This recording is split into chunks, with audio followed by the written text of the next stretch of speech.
Hello world, Watsonator here, and I have been happily playing away at the new Gunfire Reborn DLC, Visitors of Spirit Realm, that just released on Steam.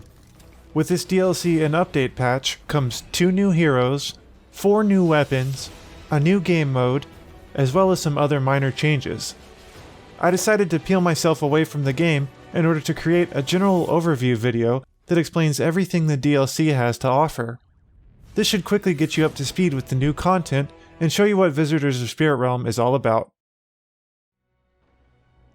This Gunfire Reborn DLC is the first content package to be released that is a part of the new roadmap, which was recently added to the game's welcome screen. As you can see, the 2 new heroes and 4 new weapons are a part of a paid DLC, which is currently on sale for $5.59 USD and will be rising to $6.99 when the sale ends in a few days. As the DLC dropped, it was accompanied by a free patch for the base game that includes a new mode for all players, as well as some other minor changes such as new enchanted occult scrolls, hero balancing, and 10 fresh Steam achievements. These achievements, however, are mostly structured around the new heroes, so you'll need to purchase the DLC in order to complete them. The patch notes will be linked in the video description if you would like to see any of these changes. With the release of 2 heroes, we of course get 5 new hero talents added to the talent tree for each of the playable characters. This means that the profile level cap is now 178, up from the previous 168. Having played with these new heroes in varying difficulties for a couple of days now, including on Reincarnation 8, in solo and multiplayer, my initial impressions are that they both have huge offensive capabilities and they are a blast to play with. Let's take a closer look. First up, we have Lee, the Crimson Firefox and Master of Flames. When playing as the Fox, pretty much your entire kit will revolve around doing fire damage of some kind. Both her talent tree and her ascensions have ways to boost fire damage and deal bonus damage to enemies that are burning. This means that fire weapons are deadly in her hands.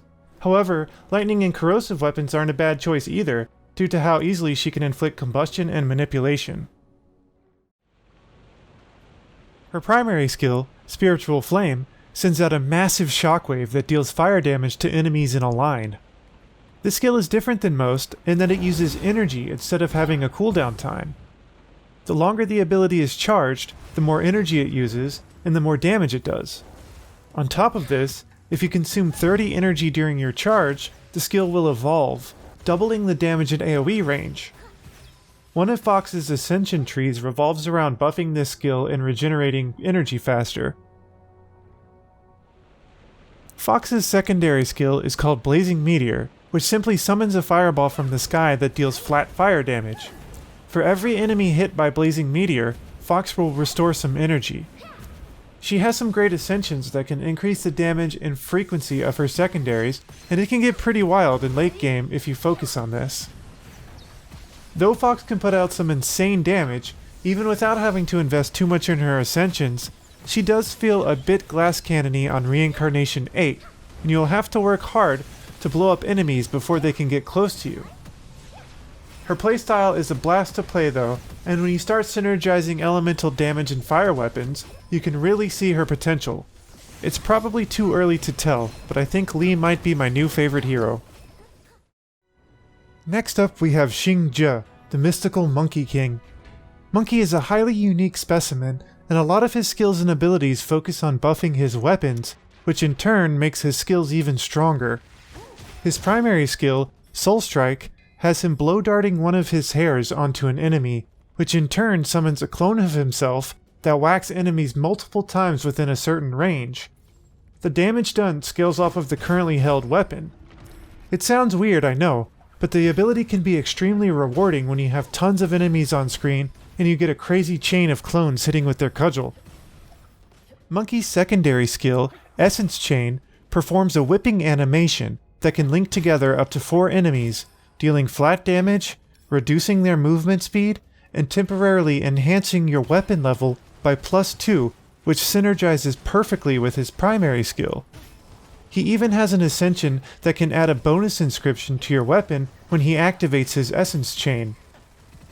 Overall, Monkey definitely feels like he has more survivability than Fox does, but it also seems like he takes a little bit longer to get his build going and requires a stronger weapon before he can really start to shine. Now let's take a quick look at the 4 weapons the DLC has introduced. The Hexagon is a new automatic firing weapon in the rifle class. This gun is unique because when you have fired 18 rounds, you're able to right-click in order to create a shield in front of you that blocks all incoming damage. After 3 seconds is up, or whenever you manually cancel the shield, you can return the blocked damage back to an enemy for an even greater amount. This functions very similar to the turtle's Aspis skill. Next up, we have the Arc Light, which is a single-shot weapon in the pistol class. This weapon is basically the lightning version of the Prism and Glimmering, and functions very similar to these other weapons. I think I might like it even more than its sister weapons due to its ability to chain to other enemies when making contact. As a side note, in this update, these single-shot pistols are now able to be fired by holding down the mouse click instead of having to spam click and tire your finger out. The next weapon is a lightning-based sniper rifle called the Lightning Ksana. This weapon allows you to fire at a teammate in order to create a protective shield around them that blocks a certain amount of damage.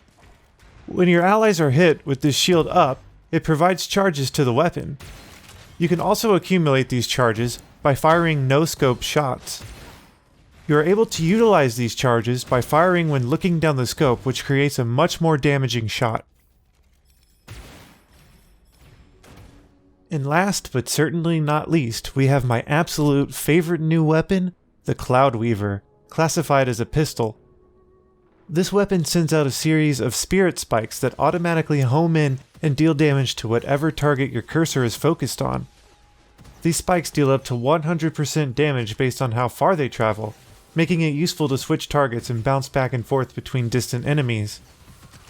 The Cloud Weaver is a perfect match for Fox, because she is able to send out her weapon spikes and then focus on casting her abilities, applying damage from both sources simultaneously, not to mention Cloud Weaver can come as a fire weapon also. The last thing I wanted to briefly mention is the new game mode called Bizarre Dream. There are actually 2 game settings under the Bizarre Dream header that you can adjust when you are in a lobby, but these new modes only apply to the reincarnation difficulties. The mysterious Jokul setting simply makes Act 4, the Hyperborean Jokul, harder to complete by buffing all of the enemies. The other setting you can apply to reincarnation is called Spiritual Link, and this basically acts as another method for adding a variety of new buffs based on the scrolls and ascensions you collect. You can see the entire Spiritual Link list by hitting Tab while in-game and clicking on the Spiritual Link button at the bottom. You will also randomly see the Spiritual Link icon appear on scrolls and ascensions to let you know that they are part of a Spiritual Link. I am glad that this was added, as I am always looking for new ways to customize and round out my builds. I think that about covers it for this video. All in all, I believe that this DLC was a great success, and I am pumped that it appears to be just one content update of many still to come. I didn't want to deep dive too much into theory crafting with the new characters until I have had a chance to play them much more on Reincarnation 8. I may end up doing a more in-depth strategy guide for each of them in a future video, so let me know in the comments if that is something you are interested in seeing. I hope that this has been an informative video. Thank you for watching, and I will see you next time.